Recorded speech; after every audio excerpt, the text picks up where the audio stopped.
बदलको मासु बनाउने धेरै तरिकाहरूमध्ये एउटा तरिका देखाउँदैछौँ। सामान्यतया हामी धेरै बदलको मासु अथवा बङ्गुरको मासु पकाइरहेको हो, तर यो तरिकाबाट बनाउँदा पनि एकदमै मिठो स्वादिष्ट भएको छ। तपाईँहरूले यो भिडियोबाट यो बङ्गुरको मासु पकाउने तरिका हेरेर तपाईँहरूले पनि बनाउन सक्नुहुन्छ। सिम्पल, सजिलो, छिटो र मिठो। हेरौँ अब एकछिनमा त्यो मासु कसरी हुन्छ देखेर। अब एकछिन छोपेपछि कस्तो भयो? बेसर हाल्नु पर्दैन यसमा अहिले? लास्टमा हाल्ने। ल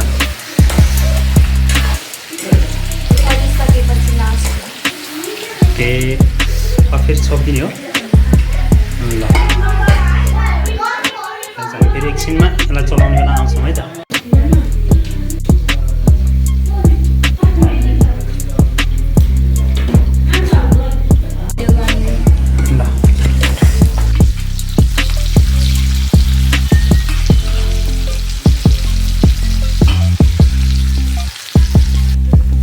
बङ्गुरको रेसिपी आज कस्तो खान पाइन्छ।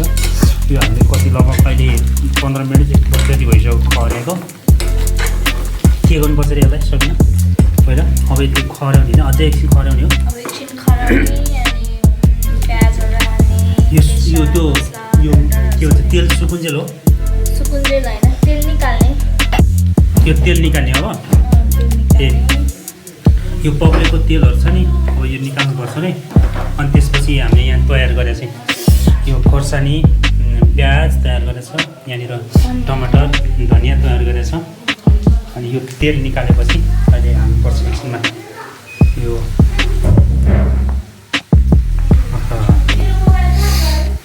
मसला नहाल्दै यस्तो यो खरियाको बास्नाले खाउँ खाउँ खाउँ खाउँ लागिसक्यो कि निकाल्ने रे। अब यो तेल चाहिँ राख्दैन, मासु मात्रै निकाल्ने। यो तपाईँको भाउ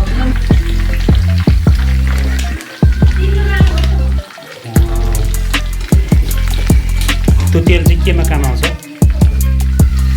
तरकारी पकाउँदा नि हुन्छ, खानेले खान्छन्, फ्याँक्नेले फ्याँक्छन्। तर अहिले हामी त्यो तेल खाँदैनौँ होइन त। यो तेल चाहिँ तेल हेरौँ त, यत्रो तेल। यो मासु कति केजी हो? 1 केजी हो? 1 केजी मासुको लगभग भन्ने आधा मासु तेल बोसो पकाउँदाखेरि त्यति सुन्दर छ। अब यो मासुलाई अघि हामीले तयार गरेको प्याज, टमाटर र धनियाँ, प्याज र खोर्सानी चट्ट फ्राई गरेपछि यसको स्वाद गाई यस्तो हुन्छ कि नि। तेल त्यति तेल चाहिँ राख्नुपर्छ। तेल कि बोसो पक्रेको बोसो। अब पहिला त्यसमा प्याज र खोर्सानी फ्राई गर्ने।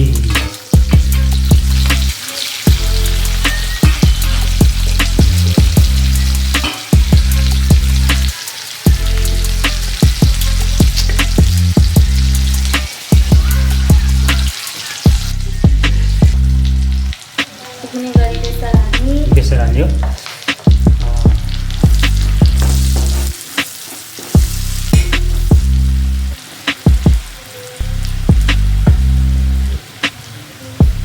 बेसर हालेपछि एकछिन छोड्ने, एकछिन त्यसलाई खरिन दिने।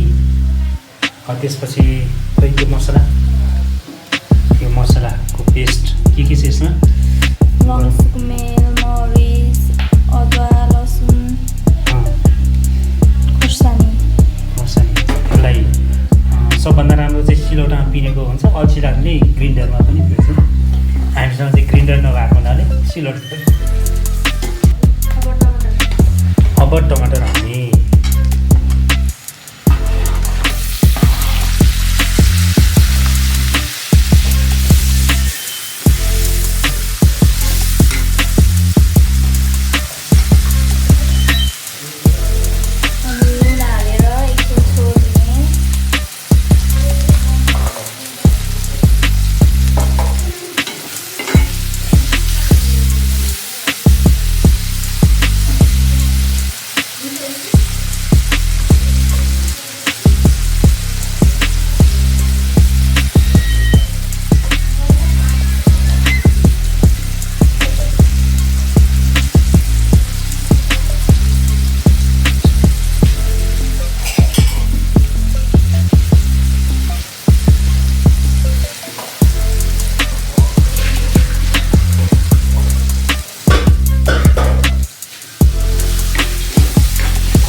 ग्रेभीको स्वाद अलिक कस्तो हो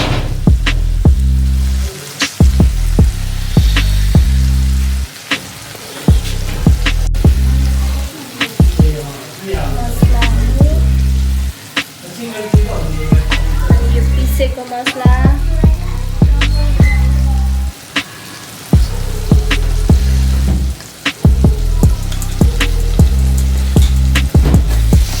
हालेर त्यसलाई एकछिन चलाएर छोडिदिने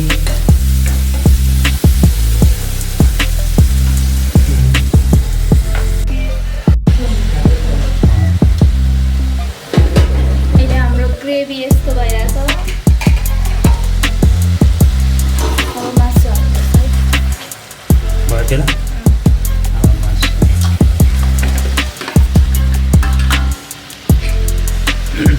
पहिले त हामीले यसलाई बोइल गरेको हो नि है बोइल गरेको चाहिँ भिडियो बनायो कि हामीले त्यतिखेर त्यो भिडियो बनाउनु पर्यो नि मिक्स गर्ने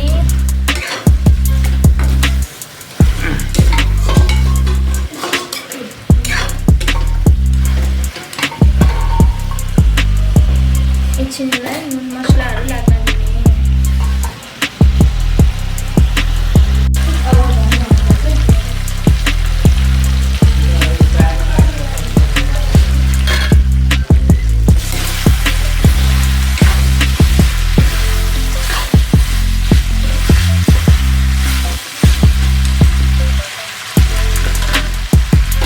अब हामी अब लास्टमा धनिया हाल्ने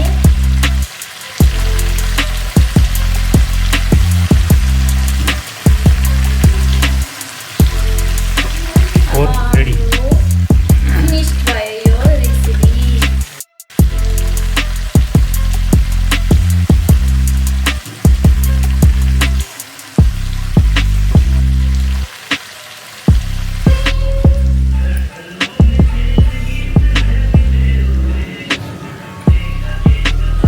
pork ready recipe pork recipe ready second पनि देखाउनु सेकेन्ड चाहिँ छैन यो त यसको त बोइल गरेको भिडियो खिच्न पाएन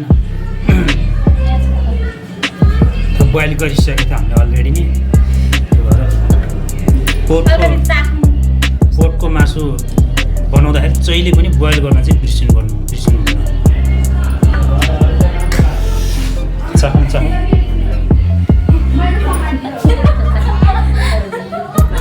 सक्यो गाइस हाम्रो रेसिपी चाहिँ रेडी भयो सादा पुलाउ अनि यो पोर्क रेसिपी चिकन फ्राई अनि यो गेडागुडीको क्वाटी चम्चा ल्याउने एउटा